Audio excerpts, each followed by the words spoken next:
All right, guys, Friday's workload, we got 2 things going on. First thing we're gonna do is our strength work.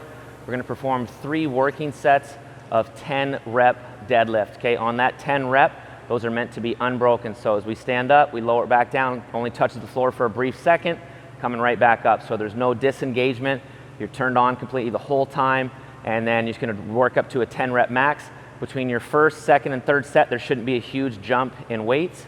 So first one should be not your max, but it's getting heavy. Second one, you're really pushing, and third one, you're just gonna go for it.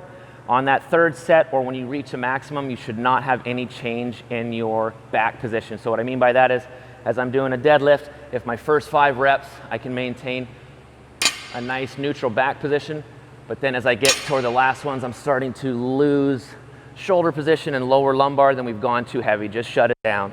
No need to push for a maximum if your form is changing. So as long as you can maintain a good position, if you have slight rounding to start, but you maintain that same rounding throughout all, that's totally fine. It's when you start flat and then slowly gets more and more rounded. So just make sure you guys are hanging on to the bar as strong as possible. So one of the best ways is to put one hand under, one hand over, and then I'm gonna get my takeoff position here, chest over the bar, push the bar away from the floor. We're not just pulling. So the lift initiates with my legs driving, and then I'm opening up with my back and getting my hips to the bar as soon as possible. So touch and go.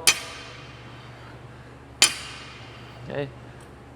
For 10 reps. In between those 3 attempts, you got to take about 2 minutes, maybe 2.5 minutes, so that you're fully recovered before you attempt it again. Once we're done with that, we're going to move on to our conditioning piece. Conditioning piece today is going to be strictly with our body and a set of dumbbells. So what we're gonna do is we're gonna do 4 rounds of 3 minutes of work, 2 minutes of rest. So it's a decent amount enough time for you to push hard in those intervals, but not so much that you can sprint it from the start. So make sure you guys have some sort of a tough pace that's manageable.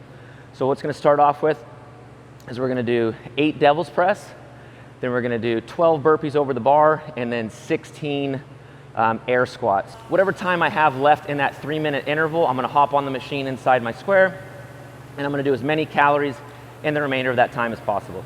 So working through these movements here on the devil's press, kick my feet out, it's a burpee.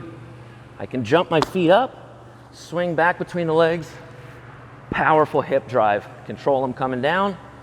I can step back and step up, but the movement going back between the legs and going up overhead should remain the same. So think about it as a hip-driven movement, not just pulling with my arms. So swing through, powerful hip. I do 8 of those. Then I'm gonna stack the bells together, where I'm gonna do some more burpees. This time, going side to side laterally. I can step over, I can jump over, stay low, whatever the case may be. Just got to get 12 done, then I'm going to stand up, and we're going into 16 air squats. So all I'm looking for is your hips to get below your knees. So you can see me from the side profile. This is good depth. Stand all the way up, hips, knees, ankles, all in alignment. So once I finish my 16 squats, whatever time I have left in that 3-minute interval, I'm going to hop on the machine inside my square, and I'm going to do as many calories in the remainder of that time as possible.